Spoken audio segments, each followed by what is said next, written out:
Hi guys, good morning. Once again welcome back to GM04 blogs. Once again welcome back to new video.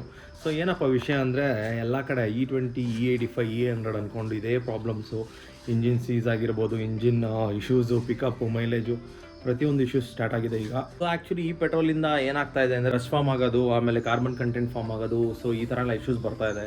So so ಇದಕ್ಕೆ ಒಂದೇ ಒಂದು precaution ಅಂದರೆ petrol system ಕ್ಲೀನರ್ಸ್ನ use ಮಾಡೋದೇ, ಬೇರೆ ದಾರಿ ಇಲ್ಲ. ಸೊ ಅದಕ್ಕೆ ನಾನು ಕೂಡ ಇವಾಗ ಒಂದು ಪೆಟ್ರೋಲ್ ಸಿಸ್ಟಮ್ ಕ್ಲೀನರ್ ಪರ್ಚೇಸ್ ಮಾಡಿದ್ದೀನಿ ಮೋಟಿವ್ಲ್ ಕಂಪ್ನಿದು. ಇದೇ ಮೋಟಿವ್ಲ್ ಕಾರ್ಬನ್ ಆ್ಯಂಡ್ ಆಕ್ಟೈನ್ ಬೂಸ್ಟರ್ ಅಂದ್ಬಿಟ್ಟು. ಇದೊಂಥರ ಗಾಡಿಗೆ ಟಾನಿಕ್ ಇದ್ದಂಗೆ. ಇದನ್ನು ಯೂಸ್ ಮಾಡೋಕ್ಕೆ ಸ್ಟಾರ್ಟ್ ಮಾಡಿ, ಇಲ್ಲಾಂದರೆ ಗಾಡಿ ಸೀರಿಯಸ್ಲಿ ಹುಷಾರಿಲ್ಲ ಆಗ್ಬಿಡುತ್ತೆ. ಆಮೇಲೆ ಇಂಜಿನ್ ಸೀಸ್ ಆಯಿತು ಅಂದರೆ ನಿಮಗೆ ಗೊತ್ತು ಎಷ್ಟು ಖರ್ಚಾಗುತ್ತೆ ಅಂತ. So start using this. ನೋಡೋಣ, ನಾನು ಯೂಸ್ ಮಾಡ್ತೀನಿ ಈಗ. 50 ml ಬಾಟಲ್ ಇದು, ನೋಡೋಕ್ಕೆ ಕ್ಯೂಟಾಗಿದೆ.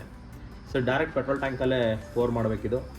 ಸೊ ನೋಡೋಣ, ಇದು ಬಂದು 7 to 8 ಲೀಟರ್ಸು ಒಂದು 50 ml ಬಾಟಲ್ ಯೂಸ್ ಮಾಡಬೇಕು. ಫುಲ್ ಟ್ಯಾಂಕ್ ಮಾಡಿಸಿದಾಗ 50 ml ಬಾಟಲ್ ಯೂಸ್ ಮಾಡಿದ್ರೆ ಸಾಕು. ಸೊ ಮೈಲೇಜ್ ಆಗಿರ್ಬೋದು, ಆಮೇಲೆ ಪಿಕಪ್ ಆಗಿರ್ಬೋದು, ಪ್ರತಿಯೊಂದು ಇಂಕ್ರೀಸ್ ಆಗುತ್ತೆ. ಈ ಫ್ಯೂಲ್ ಪಂಪ್ ಎಲ್ಲ ನಿಮಗೆ ಯಾವುದೇ ರೀತಿ ಇಶ್ಯೂಸ್ ಬರೋಲ್ಲ ಇನ್ ಕೇಸ್ ಇದು ನೀವು ಯೂಸ್ ಮಾಡ್ತಾಯಿದ್ರೆ.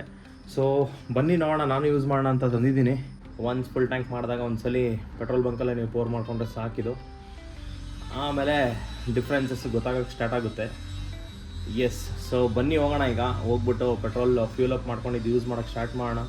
ನೋಡೋಣ, ಇನ್ನೊಂದು ಸ್ವಲ್ಪ ದಿನ ಆದಮೇಲೆ ನಿಮಗೆ ನಾನು ಇದನ್ನು ರಿವ್ಯೂ ಕೂಡ ಕೊಡ್ತೀನಿ.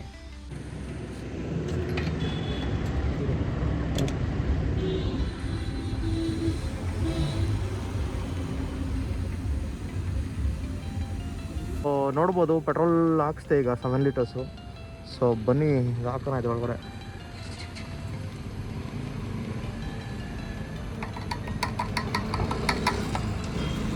ನೋಡ್ಬೋದು ಸಿಸ್ಟಮ್ ಕ್ಲೀನರ್ ಇದು. ಸೊ ಹಾಕಿದ್ದೀವಿ ಈಗ.